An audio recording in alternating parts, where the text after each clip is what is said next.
Hey guys, welcome back to the channel. Today we've got another review. Today we're going to be reviewing this 2017 Subaru WRX Premium. So this 2017 WRX Premium is not the STI version, but this car is still pretty awesome.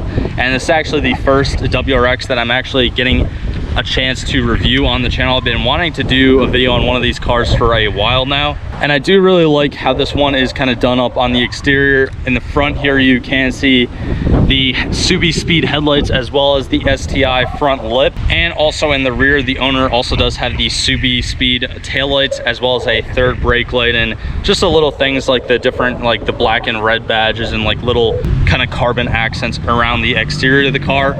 And I do think that it definitely highlights this silver paint really well. And speaking about the silver exterior paint on this car, this is actually one of 7 exterior paint options available for this WRX for this specific model year, the 2017.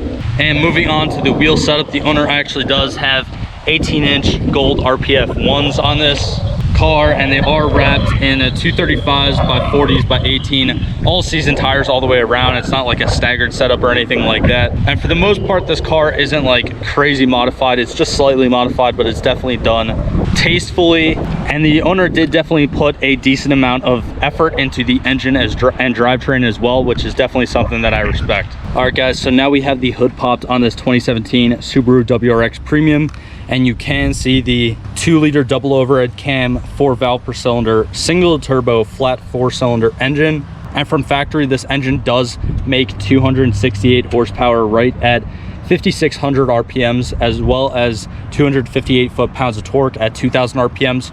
So definitely a very even power output, I guess, from this engine, even with, or even though it does have that turbo, and the turbo probably does have a little bit of lag with it.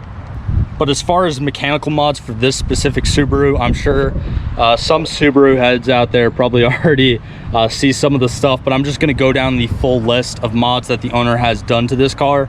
So he does have a little like nameless axle back exhaust. It's not like a full catback or anything like that, just different mufflers on the back there. Over here he does have a Cobb intake. Also, he does have a Cobb access port, a Grimspeed top mount intercooler, Grimspeed charge pipe, Mishimoto radiator, as well as the radiator hose you can see right there. He also has a Parent turbo inlet as well as a Cobb bypass valve. But yeah, overall, this engine, or this powertrain I should say, is a good little powertrain. The owner is definitely satisfied with this car, how it is, and he definitely does have more plans for it in the future. And I do know for the most part, a lot of these cars actually came with the 6-speed manual, but this is actually it is a premium, but it actually does have the CVT transmission. So this car actually does have the automatic CVT transmission that were available in these models, but again, a lot of these cars actually came with the 6-speed manual, so not a lot of people might know that. And I feel like this is common sense, but to anyone who might not know, this car is all-wheel drive, so it's delivering that power to all 4 tires, so it should be a blast to drive today. And to anyone looking to get one of these as a daily driver, it actually does have pretty good MPG numbers from factory, pretty good fuel economy. So this car from factory does get a 20 miles to the gallon during city driving and 27 miles to the gallon during highway driving, for a combined average of 23 miles per gallon. And it has a fuel tank right under 16 gallons, right at 15.9 gallons. So it has a range on a full tank of gas of around 320 city miles and 430 highway miles. All right, so now hopping in the driver's seat of this 2017 WRX, you can see the badge on the steering wheel right here replaced to match kind of like the badges on the exterior, but for the most part it's pretty much all stock in here. You can see again that this does have the CVT automatic, so I found that a little bit interesting because me personally, I thought that these cars were like only manual, like they only came in the 6-speed manual. And also I did want to mention quickly that the owner does have a radar detector, so if that goes off while we're driving it today, I apologize in advance. But anyways guys, now I'm going to take this thing for a drive and show you guys my initial reactions.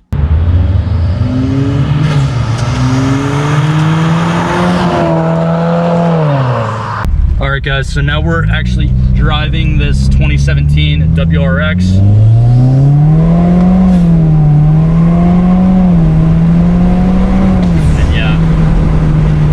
Up there pretty damn quick. I mean, I was just talking to the owner, and the people that don't necessarily give this car credit because it's not a STI are, I mean, kind of stupid because it's still a pretty damn good car. And right now I'm actually driving it. Obviously, well, I do want to explain like the CVT transmissions, like mechanically they're different than I guess a regular automatic. And honestly, I'm not going to get into that or get into like all those different details because I can do an entire video just talking about CVT transmissions alone. But right now I'm actually in the sport sharp mode for this car, which means I have to use the paddle shifters the entire time when I'm driving it. When you're in regular sport, it does still shift automatically, but you can use the paddle shifters. And also when it's in the sport sharp mode, I guess it's like an 8-speed. So this transmission, it's a little bit weirder, but it's definitely a lot of fun driving this thing through the corners, and it definitely rips up the corners.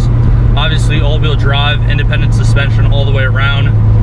If you haven't been subscribed to my channel, I actually do have my personal car is a S197 Mustang, so I'm dealing with that live rear axle in the back.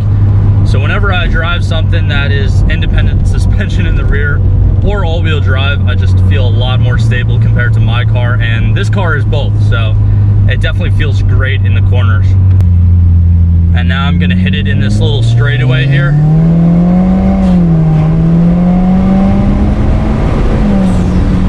Yeah, and it pulls really, really well.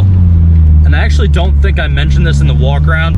It actually does brake really good as well, because the owner actually did also install Stop Tech rotors and pads for this car. It's still on the stock calipers, but it does, again, it does brake really damn well.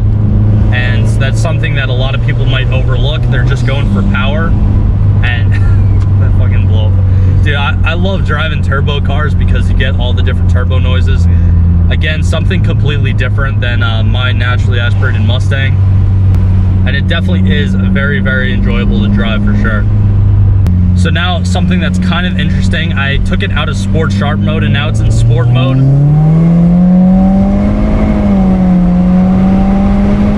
Oh yeah, that's actually much faster.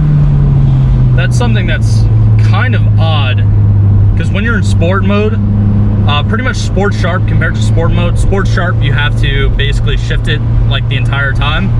But with sport mode, you can shift it, but also if you don't shift it, it actually holds it until it gets to red line, and then it just power shifts again with that CVT transmission. So it definitely continues to pull, which is actually pretty damn awesome.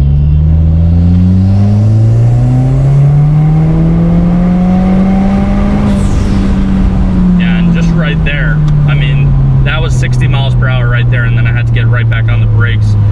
But I mean, yeah, it pulls all the way, which is really, really cool. And the car is basically just doing all the work for you. And I actually like that a little bit more compared to the sport sharp mode, where you're using the paddle shifters the entire time, because the paddle shifters in this car are actually mounted to the steering wheel. And if you've seen any of my videos before where I talk about paddle shifters, I love the ones that are just still. I don't like the ones like this where they're mounted to the steering wheel, because then you're trying to like follow them with your hands.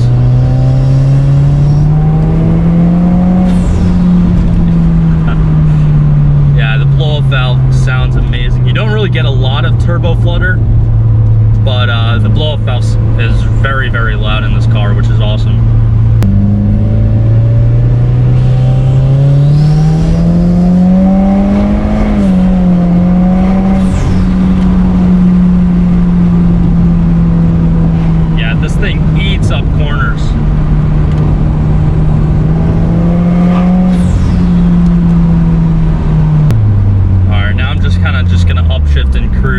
Rest of the time, but for the most, like, again, this thing, I feel like I'm repeating myself, but this thing does amazing when turning and handling.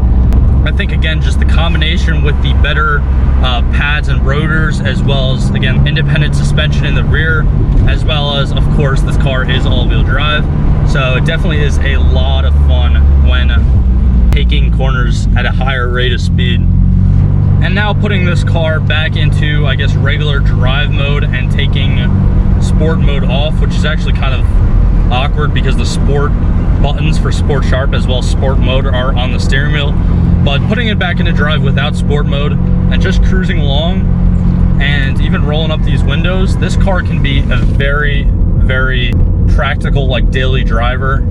So for anyone out there looking for, again, like a car that could be daily driven practically, as well as being a very fuel economic car, this car can definitely suit those needs as well. But for anyone who's maybe a car enthusiast just looking for like a starter car, something like that, this is also a great car for that as well.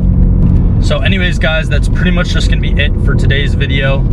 It was a lot of fun driving this Subaru WRX, and it's definitely one of those cars that definitely took me by a little bit of surprise. I didn't expect much from it because, again, it wasn't the STI, but the way that this car is modified with the different bolt-ons that it does have, it's definitely a lot of fun to kind of push through the corners. But like always, guys, thank you for all the support, and I'll see you guys in the next one.